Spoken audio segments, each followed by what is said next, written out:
Эфир абхазского телевидения продолжает русская служба новостей. Здравствуйте. И в начале выпуска коротко о главных темах. Онлайн-пресс-конференция с участием президента Республики Абхазия Аслана Бжани, депутатов парламента Италии. Минздрав закупил очередную партию вакцины от коронавирусной инфекции «Спутник Лайт». Спустя 30 лет Аек Зепелян вернулся в родную школу, чтобы сделать в ней капитальный ремонт. ЦИК завершил прием документов от кандидатов в депутаты в Народное собрание Республики Абхазия. Право народов на самоопределение. Абхазия и Большая Европа. 9 февраля в парламенте Италии прошла пресс-конференция депутата Матео Дель Оссо, посвященная вопросам международного признания Абхазии. В онлайн-беседе приняли участие президент Республики Абхазия Аслан Бжани, председатель Высшего совета Всемирного Абхазо-Абазинского конгресса Муса Экзеков, посол по особым поручениям МИД Абхазии Кан Тани, а также общественные и политические деятели Италии, журналисты и бизнесмены. Онлайн-беседа главы государства Аслана Бжани с депутатами парламента Италии – очень важный шаг на пути к международному признанию Абхазии. Подобного уровня мероприятий, посвященных исключительно Абхазии, в странах Европейского Союза еще не было.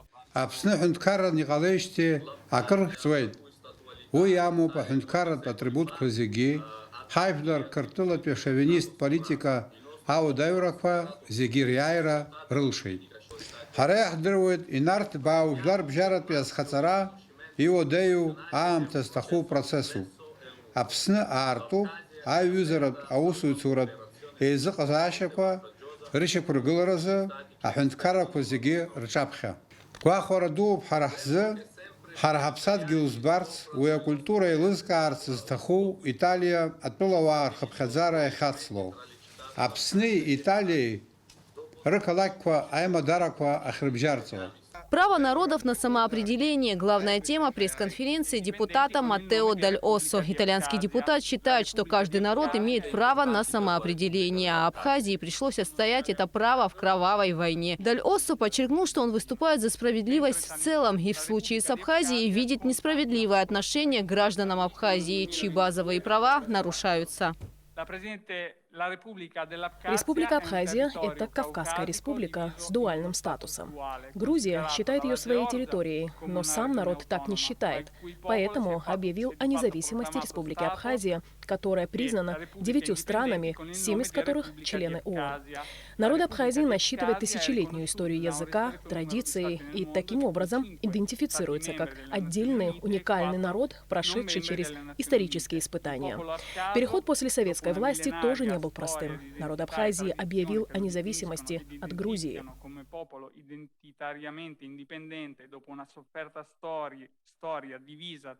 Выступавшие с итальянской стороны ознакомились с историей Абхазии, ее международно-правовым статусом и геополитической ситуацией вокруг республики. История этого народа очень древняя. Первые упоминания об этом народе уходят корнями в глубокую древность до нашей эры. За это долгое время народ пережил множество потрясений. Одним из самых сложных был сталинский период, который, придав Абхазии статус автономной республики, подарил Абхазию своей родине Грузии. С распадом СССР Грузия развязала боевой конфликт против Абхазии, завершившийся принятием Конституции Республики Абхазия в 1994 году.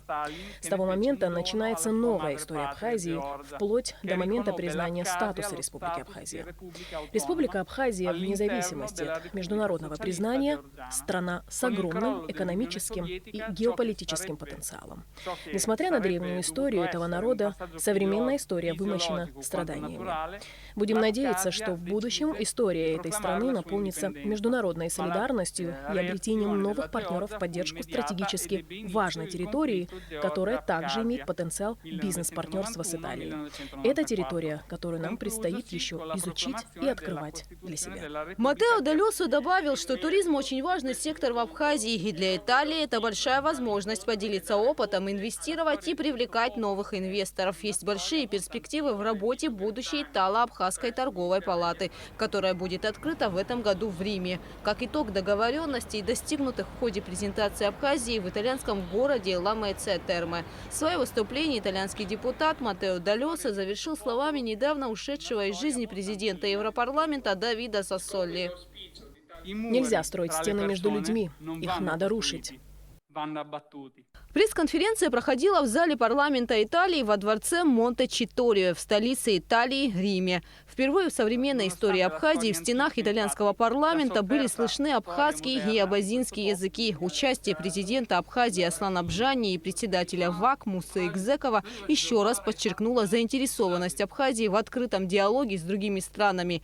Посол МИД Абхазии по особым поручениям Кантани отметил, что очень важно, чтобы на таких высоких площадках был слышен голос Абхазии, ведь это мнение, отличающееся от грузинской пропаганды. На вопрос, можно ли говорить о позитивных тенденциях в Европе относительно возможности признания Абхазии, организаторы и участники мероприятия ответили, что дипломатия – это длительный и трудоемкий процесс, требующий больших человеческих и материальных ресурсов. На данном этапе речь идет о развитии диалога между народами Абхазии и Италии, что фактически является признанием. Ведь куда важнее, чтобы об абхазо-абазинском народе узнавали объективную информацию, знакомились с богатой культурой, традициями, устанавливали торгово-экономические связи, происходил студенческий обмен. Онлайн-мост Италии состоялся благодаря дипломатическому представительству Абхазии в Италии, послам по особым поручениям Кану Тане и Виту Гритани, совместно с депутатом парламента Италии Матео Даль Оссо, политическим советником депутата Арианой Лабате, а также людьми, которые уже стали добрыми друзьями Абхазии в Италии. В их число входят итальянские общественные деятели и бизнесмены. После завершения пресс-конференции Аслан Бжани ответил на вопросы журналистов. Они касались не только темы международного признания Абхазии, но и здравоохранения и энергетики. Аварийных таких отключений, я думаю, что к следующей зиме будет значительно меньше. Поэтому просил бы вас к такого рода неудобствам отнестись с пониманием. Отрасль требует серьезных инвестиций. В эту отрасль инвестиции должным образом не направлялись в силу того, что их не было, во-первых. Во-вторых, не были приняты необходимые решения для привлечения инвестиций. Сейчас такая работа идет. В завершении беседы глава государства добавил, что вскоре даст большое интервью журналистам. Гугут Савардания, Михаил Братухин, Абхазское телевидение. Президент Аслан Бжани поздравил заместителя председателя правительства Российской Федерации Татьяну Голикову с днем рождения. Вы своими глубокими знаниями, умением вести конструктивный диалог и системно решать государственные задачи завоевали незыблемый авторитет среди коллег. Пользуясь этой приятной возможностью, хотел бы выразить слова благодарности за ваш вклад во всестороннее развитие абхазо-российских отношений. В этот праздничный день, уважаемая Татьяна Алексеевна, желаю вам доброго здоровья, вдохновения и успехов в вашей ответственной деятельности, отмечается в поздравлении. Президент Республики Абхазия Аслан Бжани поздравил спикера Народного собрания парламента Республики Абхазия Валерия Кварчия с днем рождения. Пусть рядом с вами всегда будут любящие и дорогие вашему сердцу люди. Профессиональная деятельность приносит радость, а все невзгоды обходят стороной. В этот особенный день, уважаемый Валерий Ремеевич, желаю вам крепкого здоровья, счастья и благополучия. Премьер-министр Александр Анква поздравил спикера Народного собрания парламента Республики Абхазия Валерия Кварчия с днем рождения. Александр Анква пожелал Валерию Кварчия доброго здоровья и всего наилучшего. Председатель Совета Федерации Федерального собрания Российской Федерации Валентина Матвиенко поздравила Валерия Кварчия с днем рождения. В Совете Федерации Федерального собрания Российской Федерации знают вас как опытного руководителя, много лет работающего на посту спикера Народного собрания Абхазии в интересах социально-экономического развития страны. Уверена, что установившееся сотрудничество между законодательными органами России и Абхазии в дальнейшем будет способствовать укреплению двусторонних отношений, союзничества и стратегического партнерства, говорится в поздравлении. Президент Приднестровской Молдавской Республики Вадим Красносельский поздравил спикера Народного собрания парламента Республики Абхазия Валерия Кварчия с днем рождения. Вы вносите большой личный вклад в создание гармоничного правового пространства республики и в становление гражданского общества. Ценю ваше внимание и традиционно конструктивное приднестровско-абхазское межпарламентское сотрудничество в интересах братских народов, отмечается в поздравлении. Продолжаем выпуск. Ситуация, складывающаяся на внешних рынках нефтепродуктов и ее влияние на внутреннее ценообразование, обсуждалась на совещании, которое провел премьер-министр Абхазии Александр Анкваб с руководителями финансового и экономического блока правительства с участием первого вице-премьера Беслана Джопуа и министра по налогам и сборам Джансуха Нанба. Вице-премьер-министр экономики Кристина Узган и вице-премьер-министр финансов Владимир Делба представили свое видение по возможным мерам реагирования на повышение оптово-закупочных цен на нефтепродукты, которые уже зафиксированы в России, и обратили внимание на постоянное изменение стоимости бензина и дизтоплива у поставщиков, что, по их мнению, не позволяет использовать действующий механизм по утверждению предельных цен на топливо правительством республики. Александр Анкваб поручил участникам совещания провести завтра рабочую встречу с субъектами топливного рынка Абхазии для определения оптимальных мер реагирования на складывающиеся обстоятельства. В рамках рабочей поездки в Москву министр иностранных дел Абхазии Инал Ардзинба встретился с руководителем Федерального агентства по делам Содружества независимых государств, соотечественников, проживающих за рубежом, и по международному гуманитарному сотрудничеству Евгением Примаковым. Ардзинба и Примаков договорились о существенной активизации совместной работы, расширении поддержки молодежи Абхазии, реализации совместных информационных проектов. Была подчеркнута значимость развития образовательных связей между Абхазией и Россией. Стороны обсудили возможности обучения, профессиональной переподготовки и повышения квалификации перспективной молодежи Абхазии в вузах Российской Федерации. Министр здравоохранения Эдуард Будба в очередной раз посетил красную зону Сухумской инфекционной больницы. На сегодняшний день здесь 44 пациента с подтвержденным диагнозом COVID-19. 6 человек в тяжелом состоянии. Подробности расскажет Сария Кварацхелия. Вот уже третий год медики Сухумской инфекционной больницы показывают, как важна профессия врача. Рискуя жизнью, медики борются с коронавирусной инфекцией. Ежедневно, без выходных свой рабочий день, они начинают с обхода больных. А сегодня к ним присоединился министр здравоохранения Абхазии Эдуард Будба. Вам в гости пожаловал министр здравоохранения Эдуард Валерьянович Будба. Как здоровье? Здесь просто золотые врачи. Что-нибудь необходимо, что-нибудь помочь, лекарства, питание, Все какие есть, ситуации? все есть, спасибо огромное, все есть. Добрый день. Узнать о вашем состоянии. Как самочувствие? Такого у нас в Абхазии нету, чтобы вы знали. Тут шикарно все. Такую команду собрал этот человек, ему не знаю как. На сегодняшний день здесь 44 пациента с подтвержденным диагнозом COVID-19. В реанимационном отделении 6 тяжело больных. Дышать самостоятельно без кислорода сложно. Но врачи, не опуская рук, помогают больным преодолеть кризис. Здесь все делают коллеги мои, все, что необходимо. Вот вчера операцию вам сделали. Спасибо большое. Давайте. Я благодарен. Поправляйтесь. Стараюсь.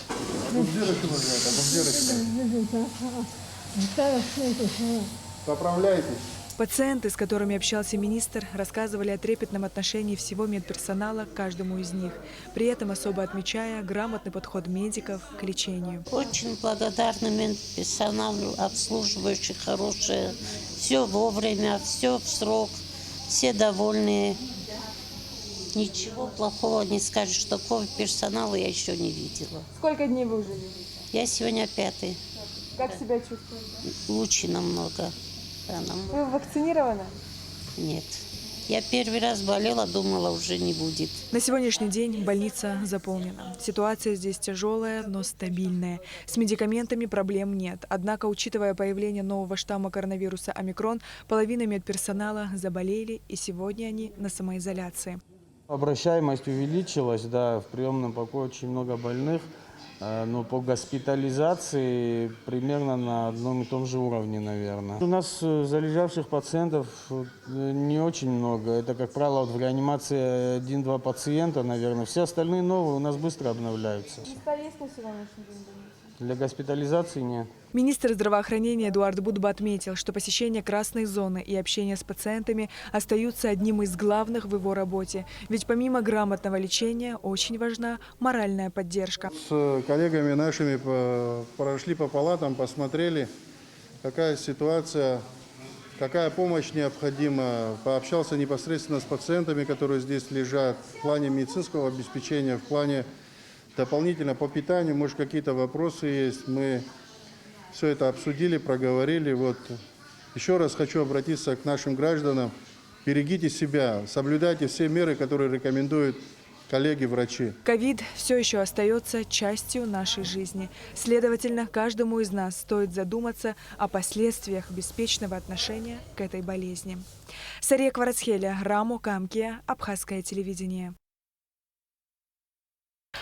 Минздрав закупил очередную партию вакцины от коронавирусной инфекции «Спутник Лайт». Вакцина в количестве 3000 доз уже доставлена на склад ведомства, сообщил министр здравоохранения Эдуард Бутба. С начала пандемии COVID-19 препаратом «Спутник Лайт» вакцинировано 6929 человек. Российская вакцина «Спутник Лайт» в количестве 3000 доз. С завтрашнего дня мы начинаем вакцинацию на всех, как говорится, пунктах вакцинации, которые были у нас ранее в республике. Беслан Эшба подписал распоряжение о продлении карантина в средних и дошкольных образовательных учреждениях столицы до 18 февраля 2022 года. Распоряжение подписано в целях предотвращения дальнейшего роста заболеваемости коронавирусной инфекцией. Средние и дошкольные образовательные учреждения столицы находятся на карантине с 27 января. На площадке информационного агентства «Спутник Абхазия» прошла пресс-конференция директора оперативно-технического управления Черноморэнерго Руслана Кварчия на тему ужесточения графика верных отключений. Вопросов было много. Ответы в репортаже Аманды Пония.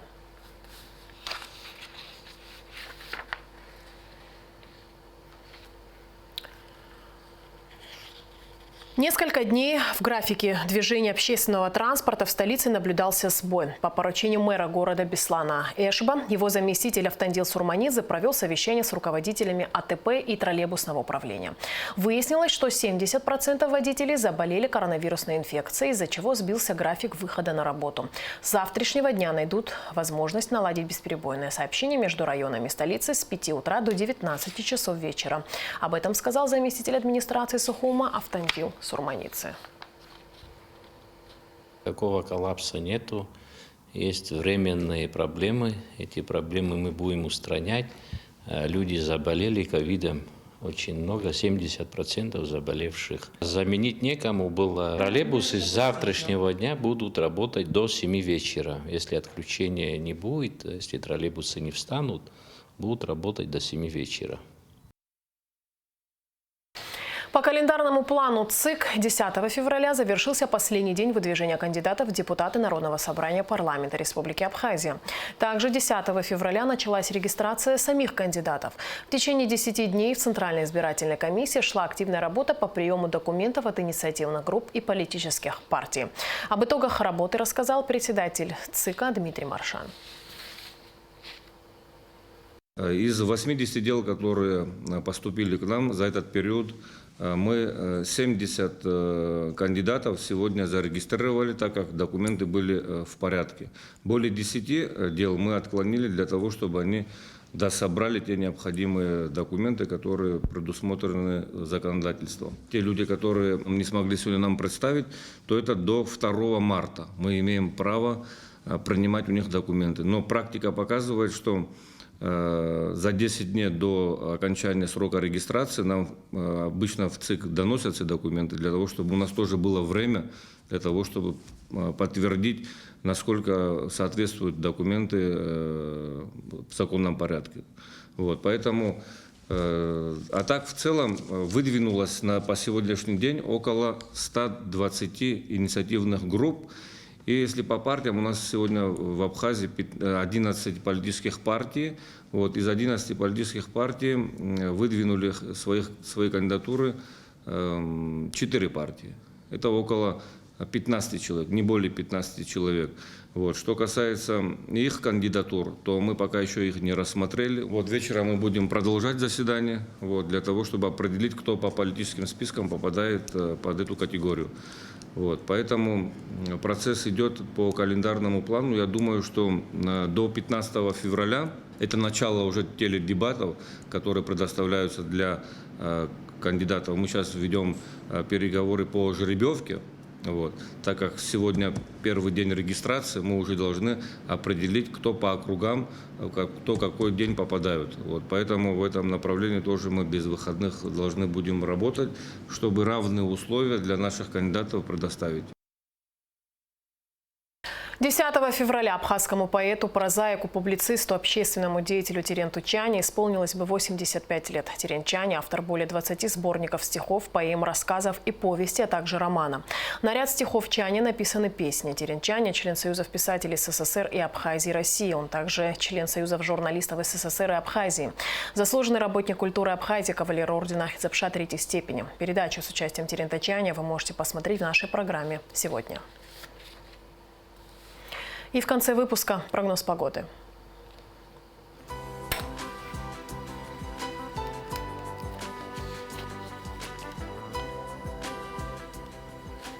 По сообщению Гидрометцентра, 11 февраля на территории Абхазии ожидается облачная с прояснениями погода. В предгорьях снег. Температура воздуха ночью 3-8, днем плюс 9-14. Температура морской воды плюс 9.